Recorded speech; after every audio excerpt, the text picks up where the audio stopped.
흔적이 다 사라질 정도예요. 근데 때마침 그 황태자였던 황이라는 분이 불교 신도였어요.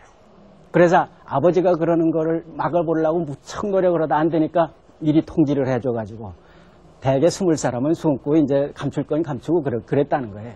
어쨌든지 간에 그래서 이제 태무제가 폐불령을 내리고 난 뒤에 이런 이제 그 무단적인 인물이니까 오래 살 리는 없죠. 결국은 이제 태자도 의심을 하니까 태자도 우물에 빠져 죽고 그리고는 이제 환관한테 시해당해요. 그래서 446년에 그 폐불령이 내려지는데 6년 동안 지속이 되다가 452년에 태무제가 돌아가서 그 해에 이제 13살밖에 안 되는 손자가 등극을 해서 문성제라는 예예요. 그 문성제가 등극하자마자 복불령을 내려요. 불교를 회복한다. 이래서 복불령을 내려가지고 그때 복불령을 내리면서 뭐라고 하냐면 이 할아버지가 한 일이니까 할아버지를 나쁘다고 할 수 없죠.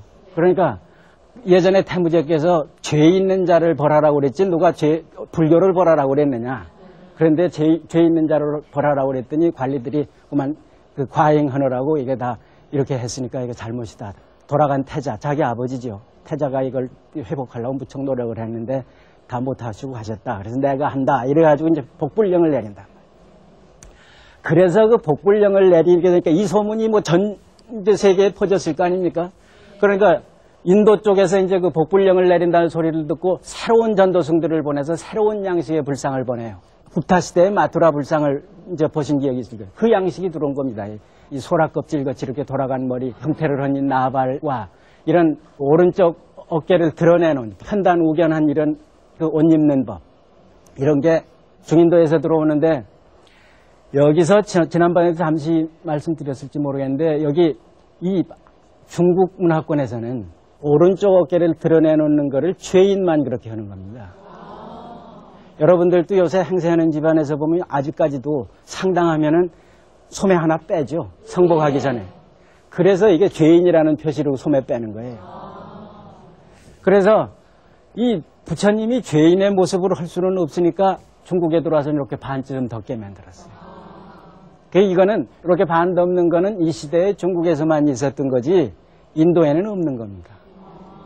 그래서 이런 불상을 들어왔는데 지난 시간에 여러분이 보셨듯이 중국 초기 불상은 간다라 불상 그대로거든요. 그러니까 이렇게 곱슬머리 형태고 이런 머리였는데 그걸 이제 중국인 용모로 하다가 보니까 직발 형태로 됐다 그랬어요. 근데 중국 사람들이 이런 모습, 이 나발, 머리가 꼬불꼬불 돌아서 소라껍질처럼 이렇게 쭉 붙여놓는 거는 죽어도 이해할 수가 없죠. 그러니까 이런 양식은 이때 한번 딱 만들어지고는 한 150년 동안은 안 만들어져요. 안 만들어지는데 이제 폐부를 해서 이런 새로운 양식이 들어왔어요. 새로운 이제 전도승들이 가지고 새로 들어왔단 말이에요. 들어왔는데 북의 쪽에서는 그럼 어떻게 하느냐. 이 불교 교단에서 생각을 하니까 상상도 못한 일을 당했단 말이에요. 불교 역사상에 이런 폐불이라는 건 인도에서나 뭐 이때까지 경험한 적이 없어요. 그런데 여기서 경험해서 불교가 그냥 완전히 소멸되는 그런 경험을 하게 되니까 앞일을 생각하게 된단 말이에요. 앞일을 생각해서 이거 언제 또 이런 무단적인 인물이 나와가지고 불교를 박살낼지 몰라요. 그러니까 여기서 이래서는 안 되겠다고 자성을 하는데 여기서 복불령을 내리고 나서 바로 불교교단이 이끄는 사람이 누구냐 하면 사현이라는 분인데 그 간다라 지방 출신이에요. 카피시 계빈국의 왕손이라고 그러는데 와서 이 북량에 와 있다가 그만 그 포로가 돼가지고 북위로 끌려온 분이란 말이에요. 그래서 이분이 와가지고 이제 불교 교단을 이끄는데 이분을 도인통으로 삼아가지고 불교 교단을 이끄는 사람을 도인통이라 이랬어요.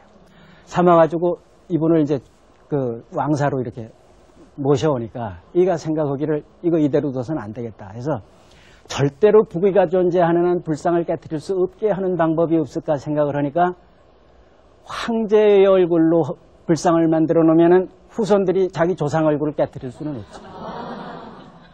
근데 이 근거가 뭐냐 하면은 이미 예전에 북의 도무제라는 임금 때 도인통이 됐더니 법과라는 분이 있었는데 이 법과는 이런 거를 미리 알고 미리 타협을 했었어요. 어떻게 타협을 했냐면은 이 황제는 당금의 열애다. 지금 세상의 열애, 부처님이다. 그거 왜 그럴 수가 있냐 하면은 이 30이상 80종호를 타고난 분은 제가 하면은 제왕이 되고 전륜성왕이 되고 출가하면 부처님이 된다고 그랬거든. 그러니까 그 대목에 착안을 해가지고 우리가 황제한테 절하는 게 아니라 지금 세상에 열애한테, 부처님한테 절하는 거니까 승려들도 절을 해라. 이렇게 타협을 해놨었단 말이에요. 근데 그 뒷사람들이 이걸 지키질 않아가지고 그런 환란을 겪었단 말이에요. 그러니까 이거를 다시 운영을 하는 거예요. 황제가, 현재 황제가 바로 부처님이다. 그러니까 과거의 역대 황제들도 다 부처님이다. 이래가지고 북의 태조부터 현재 문성제까지가 5분이에요, 황제가. 5분인데 이 5분의 모습으로 불상을 만든다. 그런데 그 전에 현재 황제의 모습으로 우선 만들려고 현재 황제한테 자꾸 권한다. 그러니까 그 명령을 내려. 내 얼굴로 불상을 만들어라.